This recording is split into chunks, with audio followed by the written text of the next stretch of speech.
In this video I'm going to show you how to block Airbnb guests for whatever reasons you may have. If a guest is rude, makes you feel uncomfortable, or you simply have a gut feeling that the guest is bad news, just follow the next few steps to block them in order to not receive further messages from them and block them from being able to send you inquiries or book your listing. Now, in order to block a guest, you need to go to your inbox and click on the conversation with the person that you want to block. You need to click the flag icon next to their message to report the guest. You have to select they are being offensive in order to block the guest, and follow the next few questions and choose they are being abusive or hostile. Do not choose the other options, as Airbnb will open an investigation to verify the report. The next step is to describe the reasons for blocking them. You can write whatever reasons you wish. You can just say that you don't feel comfortable with this guest and you want to block them. Click submit, then before you click OK, make sure to scroll down a little and actually block the guest by clicking on the block this person button.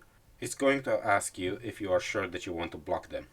Now, if you're watching this video, I assume that that is what you want to do. So click block and that's it. The guest is blocked. If you block a guest, they won't be able to send you messages, use instant book for your listing. They won't be able to send you inquiries or accept reservation requests from you. You can use this method to block guests that aren't booked yet, past guests and even current guests. But be careful that once blocked, you will also not be able to message them.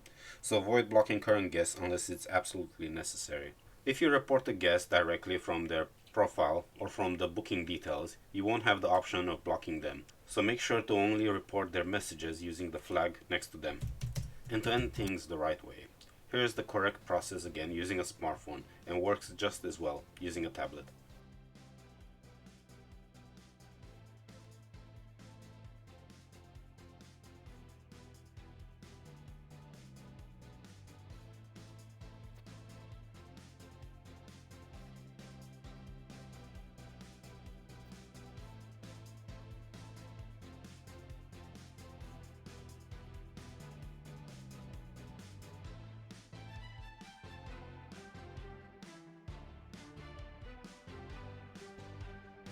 Thank you for watching this video, and if you found it useful, please like and subscribe to help me share it with more people.